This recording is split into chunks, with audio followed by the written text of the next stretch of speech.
কাকদ্বীপে ভারপ্রাপ্ত প্রধান শিক্ষককে ঘাড় ধাক্কা মারধরের ঘটনায় এবার সেই হুমকি চিঠি, যে অভিযুক্ত তৃণমূল নেতা যে হুমকি চিঠি পাঠিয়েছিলেন ভারপ্রাপ্ত প্রধান শিক্ষককে, সেই চিঠি প্রকাশ্যে এলো।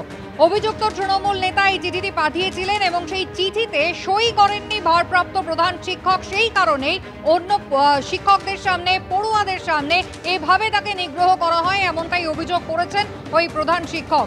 চিঠিতে টাকা চাওয়া হয়েছিল, টাকা তোলার চেষ্টা হয়েছিল এবং একেবারে শিক্ষামূলক যে ভ্রমণ, সেই ভ্রমণ বাতিল করার জন্য চাপ দেওয়া হয়েছিল, এমনটাই কিন্তু অভিযোগ। ব্যক্তিগতভাবে ছাত্রছাত্রীদের থেকে তিনি টাকা তুলছেন। প্রধান শিক্ষক নিষেধ করা সত্ত্বেও বিদ্যালয়ের নামাঙ্কিত প্যাড ব্যবহার করছেন। পরিচালন সমিতির সভাপতিকে এবং সমিতিকে অবজ্ঞা করে ভ্রমণের ব্যবস্থা করেছেন।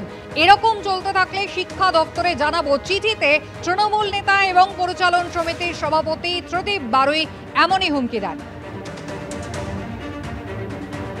কাকদ্বীপে শিক্ষককে মারধরের ঘটনা, যে ঘটনায় গ্রেফতার হয়েছিলেন তৃণমূলের নেতা এবং ওই স্কুলেরই পরিচালন সমিতির সভাপতি, যদিও 24 ঘন্টার মধ্যেই কিন্তু অনায়াসে জামিন পেয়ে গিয়েছেন তিনি।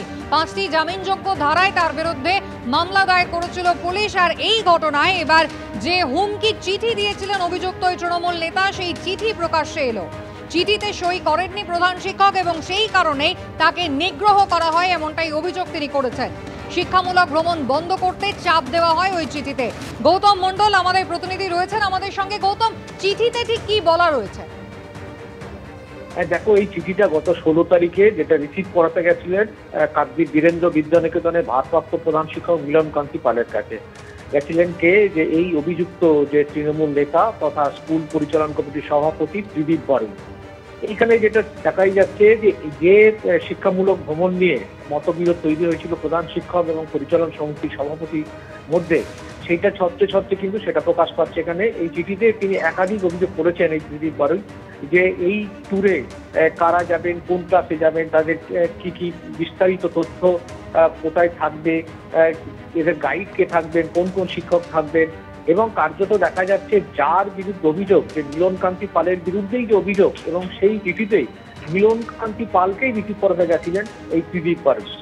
কিন্তু তারপর তিনি কার্যত নিতে অস্বীকার করেন চিঠিটি, এবং তারপরে এটা ক্লার্কের কাছে যান ত্রিদীপ বারুই, এবং সেখান থেকে রিসিভ করার পর যখন সিল মারতে বলেন তখন আর এক নতুন করে গন্ডগোলের সূত্রপাত হয়, এবং তখনই বচসা, এবং তখন শিক্ষক ক্লাস অফিসের মধ্যেই ছিলেন।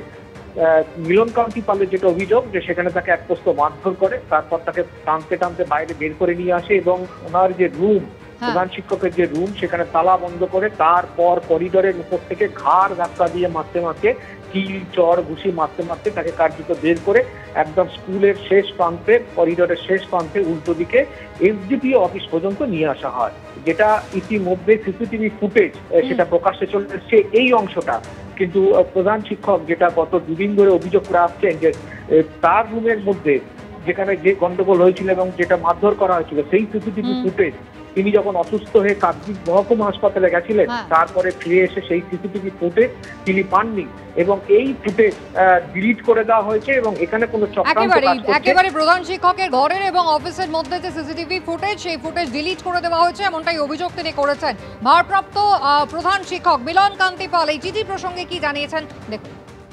চিঠিটা যে কি সেটা সম্পূর্ণরূপে নিখুঁতভাবে আমার পড়া হয়ে ওঠেনি, কারণ সেই সময় উপস্থিত ক্ষেত্রে যেগুলো আমার চোখে পড়েছিল সেগুলো মিথ্যা বলে মনে হয়েছে।